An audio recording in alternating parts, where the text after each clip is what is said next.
और आखिरी बात कह के उठ रहे हूं कुर्सी से, जब मर के जाएगा ना कब्र में और ये अंगूठे दोनों बंधे पड़े होंगे और ये खुपड़िया एक तरफ को आड़ी और मुंह फैला हुआ, मक्खी घुस रही है निकल रही है। क्यों, जब दुनिया में पता ही नहीं दीन क्या है, ना नमाजों का पता, ना रोजे का पता, ना मुंह पे दाढ़ी, ना मुसलमान दिख रहा है तो मर के मुंह फैलाए पड़े, पता ही नहीं चल रहा कि मुंह है कि इंडिया गेट है। मक्खी घुस रही निकल रही है, मुंह फैलाए पड़े, आगे फाड़े हुए। जब ले जाके कब्र में थम से गिराया, बंद करके आए, तो फिर होता ना सवाल, मन रब्बू का माँ दीनुका माँ कुंता तक़ूलु फी हक़्क़ि हाज़िर रजुल। ये लाइट वाला जो सवाल है ना, इस पे थोड़ा गौर करें आप। फरिश्ते कहते हैं माँ कुंता तक़ूलु फी हक़्क़ि हाज़िर रजुल, बोल इस मर्द के बारे में क्या कहता था, इस मर्द के बारे में। कब्र में जो है ये मरने वाला अकेला है, फरिश्ते हैं, दूसरा तो कोई मर्द है नहीं, लेकिन फरिश्ते कह रहे इस मर्द के बारे में, रजुल है, इस मर्द के बारे में क्या कहता था। मजे की बात ये देखो, ये नहीं कह रहे हैं अब क्या कह रहे हैं, ना ना अब क्या कह रहे हैं, ये नहीं कह रहे हैं, कुछ समझ भी रहे हो को नहीं यार, अब क्या कह रहा है ये नहीं, क्या कहता था, क्या कहता। जब जुलूस निकाले करे तो क्या कह करे था,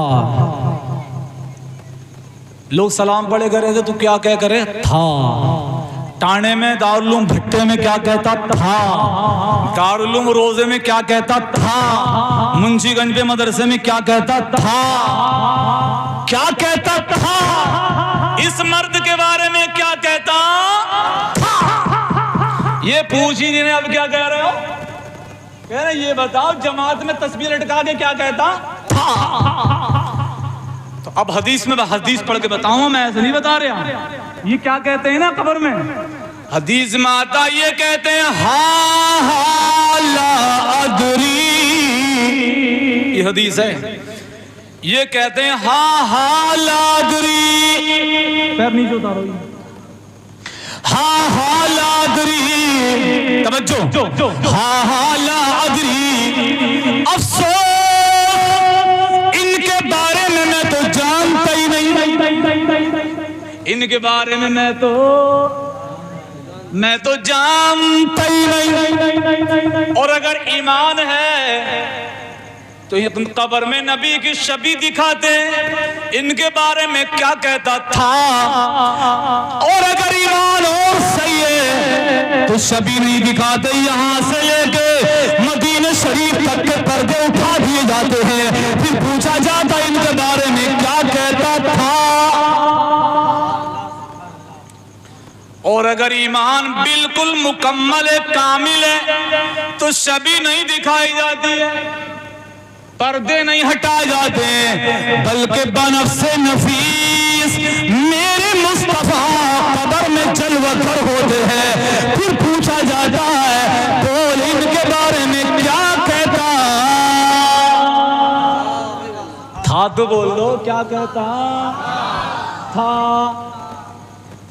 अब एक सवाल अटक जाएगा यहाँ, और देखो अटका दें सवाल, अभी उनका सवाल हम अटका दे रहे हैं इसमें। देखो हुजूर कब्र में आ गए, अरे हुजूर कब्र में आ गए, जितने ईमान वाले अगर मजबूत दर्जे का ईमान है सबकी कब्रों में हुजूर दिख रहे हैं, तो एक ही टाइम में हिंदुस्तान में भी, पाकिस्तान, बांग्लादेश, अफ्रीका, अमेरिका, दुनिया भर में दफन हो रहे हैं लोग। तो यही मौलवी बोला, यही मुंशीगंज वाला मौलवी बोला कि हुजूर एक नबी पूरी दुनिया में कब्रों में नजर कैसे आ गए एक ही टाइम में।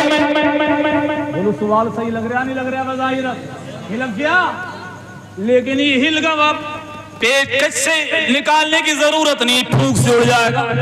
तो देखो अभी उड़ाएं, अभी उड़ा दें।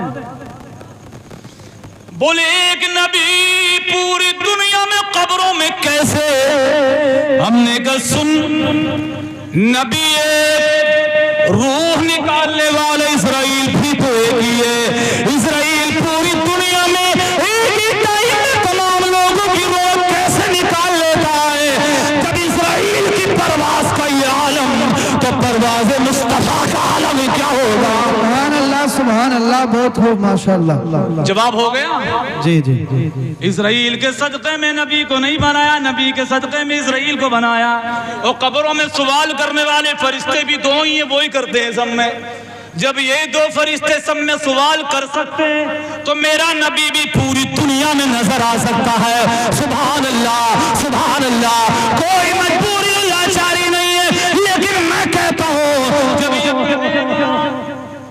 जब ये कहेगा हा हा लादरी, अफसोस मैं तो जानता ही नहीं, तो फरिश्ते कहते हैं पता इनको नहीं जानता है, यही तो है वो जिनके लिए कुरान कहता था यासीन वल कुरानिल हकीम इन्नका लमिनल मुरसलीन। यही तो है वो, तू नहीं जानता ही नहीं। तो ए मुसलमानों, दुनिया के अंदर से अपना ईमान मजबूत करके लेके जाओ, ईमान पुख्ता लेके जाओ, नमाजों की पाबंदी करो, अपने बड़ों का अदब और एहतराम करो। अल्लाह ताला हम लोगों को अमल की तौफीक अता फरमाए। लगभग 1.5 घंटा हो